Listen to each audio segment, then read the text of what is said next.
India को independence day wish किया है, वहाँ पे बुर्ज खलीफा के ऊपर इंडिया का झंडा लहराया, तराना बजा। इकबाल ने क्या कहा था, हम बुलबुलें हैं इसकी, ये गुलसिता हमारा, सारे जहां से अच्छा हिंदुस्तान हमारा। पाकिस्तानियों के लिए ना उन्होंने झंडा लहराया ना तराना बजा, सारे पाकिस्तानी खड़े होके तमाशा है, पूरा दुबई हंसता रहा Pakistan. Beggars can't be choosers.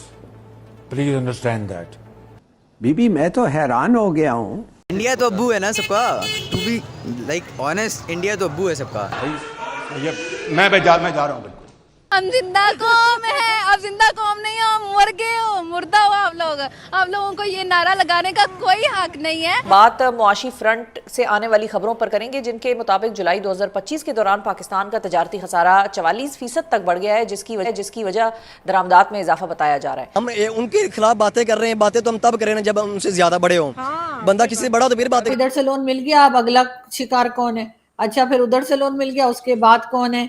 और यही करते जा रहे हैं। और लेकिन ये सिलसिला कब तक चलेगा? पाकिस्तान में 2 करोड़ 30 लाख से ज्यादा बच्चे स्कूल जाने से महरूम हैं, यानी मुल्क छोड़ने वाले नौजवान उनमें इजाफे के हवाले से अब खबर ये आ रही है कि बरतानिया में सियासी पनाह यानी कि असाइलम, पॉलिटिकल असाइलम हासिल करने वालों में पाकिस्तानियों का अव्वल नंबर है। उन्हें कर दिखाया।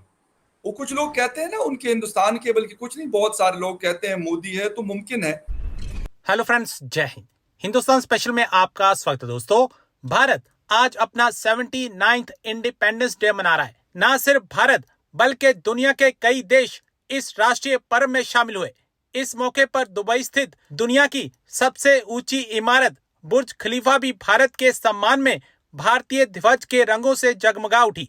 बुर्ज खलीफा पर अक्सर संयुक्त अरब अमीरात के मित्र देशों के स्वतंत्रता दिवस पर उनका झंडा प्रदर्शित किया जाता है। वीडियो में इमारत पर भारतीय ध्वज और बैकग्राउंड में राष्ट्रगान जन गण मन बज रहा है। एक तरह से यूनाइटेड अरब अमीरात्स ने भारत को इंडिपेंडेंस डे की बधाई दी है।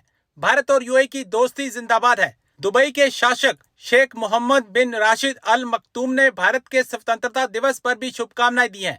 अब पाकिस्तान में चर्चा करा है कि देखो, यूएई के साथ साथ सभी देश भारत का स्वतंत्रता दिवस मना रहे। बुर्ज खलीफा तो पूरी तरह से तिरंगे के रंग में रंगा गया है। तो चलिए दोस्तों, आज की वीडियो की तरफ चलते। Thank you so much. हम बात करेंगे 15 अगस्त इंडिया का योम आज़ादी। स्क्रीन पे नजर आ रहा है, स्वीडन हो, ऑस्ट्रेलिया हो, रशिया हो, इसराइल हो, यूएई हो, हर जगह जो है इंडिया के जश्न आज़ादी को बड़े पुरजोश तरीके से मनाया गया।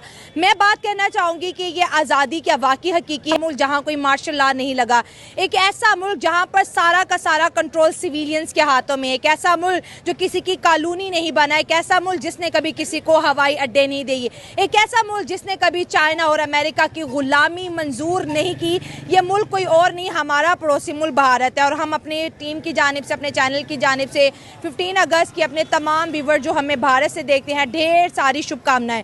दोस्तों, आज का वीडियो बहुत ज़्यादा इंटरेस्टिंग है। 15 अगस्त पे तो हमने देखा इंडिया के साथ साथ पूरी दुनिया ने 15 अगस्त योम आज़ादी भारत का मनाया, लेकिन पाकिस्तान का क्या? क्या पाकिस्तान को किसी ने विश किया, या पाकिस्तान के हालात ऐसे हैं कि क्या आवाम वाकई 14 अगस्त को अपने लिए हकीकी आज़ादी का दिन तस्वुर करती है, या फिर 1947 से पहले वाली जिंदगी ज़्यादा बेहतर थी? आवाम की तरफ बढ़ते हैं और जानते हैं उनकी राय। लेकिन आप दोस्तों से रिक्वेस्ट है कि जिन्होंने अभी तक चैनल सब्सक्राइब नहीं किया, हमारे चैनल को सब्सक्राइब करें, वीडियो को लाइक करें, इंस्टाग्राम एंड ऐप पर फॉलो करें। हम लोग आगे बढ़ना ही नहीं चाहते, ठीक है?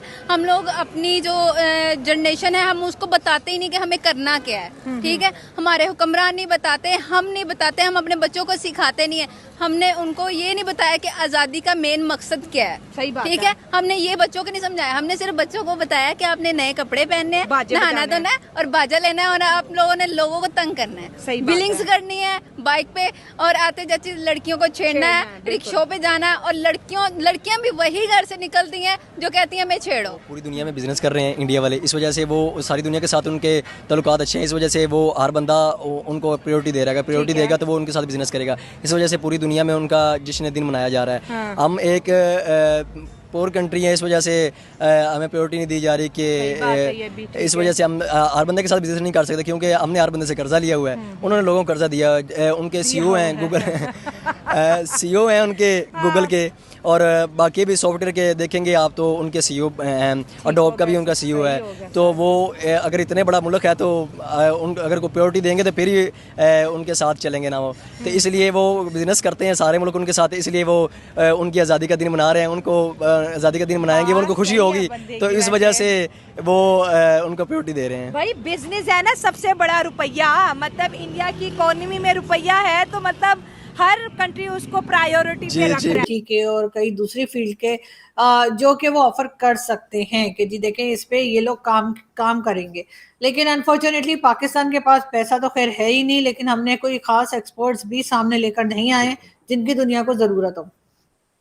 हमारे यहाँ बिल्कुल यही काम चल रहा है कि अच्छा अब इधर से लोन मिल गया, अब अगला शिकार कौन है, अच्छा फिर उधर से लोन मिल गया उसके बाद कौन है, और यही करते जा रहे हैं। और लेकिन ये सिलसिला कब तक चलेगा? 76 ईयर्स तो चल गया बहुत सक्सेसफुली, कोई ना कोई जुगाड़ हम लगाते रहे, लेकिन अब आगे थोड़ा सा मुश्किल नजर आ रहा है ये काम होता हुआ। लेकिन ये जरूर है कि अगर थोड़ा सा हम सीखें, जाहिर है कि सीखने की हमें जरूरत है और सीखना भी चाहिए, तो हम इकोनॉमी पे जो है वो वर्कआउट हो सकता है। यहाँ पे भी लोग काम कर सकते हैं इकोनॉमी के ऊपर।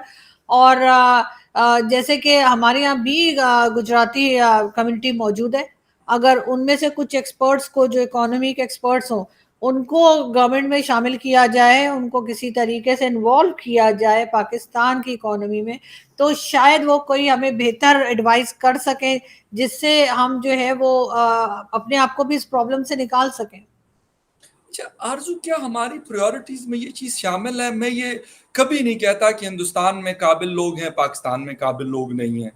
ठीक है, वहां पे ज्यादा होंगे, उनकी पॉपुलेशन ज्यादा है, एजुकेशन हमसे अच्छी है, वो अलग बात है। लेकिन पाकिस्तान के लेवल तक भी तो ऐसे लोग हैं जो चीजें कर सकते हैं। लेकिन अनफॉर्चुनेटली जब वो कुछ करता है तो हर कोई मुख्तलिफ जो लॉबीज हैं, जिनके लोग पार्लियामेंट में भी हैं, जिनके लोग जुडिशरी में भी है, जिनके लोग ब्यूरोक्रेसी में भी है, जिनके लोग बिजनेस कम्युनिटी में भी है, जिनके लोग जो है वो शायद जिसे कहते हैं कि एस्टैब्लिशमेंट में भी मौजूद है, वो फिर अपनी जिसे कहते हैं कि वावेला मचाना शुरू कर देते हैं। तो आपको लगता है कि हमारी प्रायोरिटीज में ये चीज शामिल है? बात सिर्फ गुजराती कम्युनिटीज की नहीं है, यकीनन वो होंगे, वो हो सकते कारोबार में ज्यादा तगड़े हो, मैं ये नहीं कहता कि वो उनसे मुझे इनकार है, लेकिन और कम्युनिटीज भी ये कुछ कर सकती है। लेकिन अफसोस के साथ हम कहते हैं कि कमाओ यहां से, लगाओ दुबई में, लूटो यहां से, लेके जाओ लंदन उसको।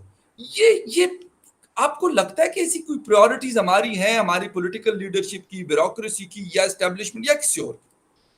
देखिए एक बहुत बड़ा डिफरेंस जो हिंदुस्तान पाकिस्तान के पॉलिटिशियंस में है वो ये कि हिंदुस्तान के जो पॉलिटिशियंस हैं वो मतलब इकोनॉमी पे अगर काम करते हैं तो कंट्री के लिए करते हैं, और हमारे जो हैं वो अपने लिए करते हैं।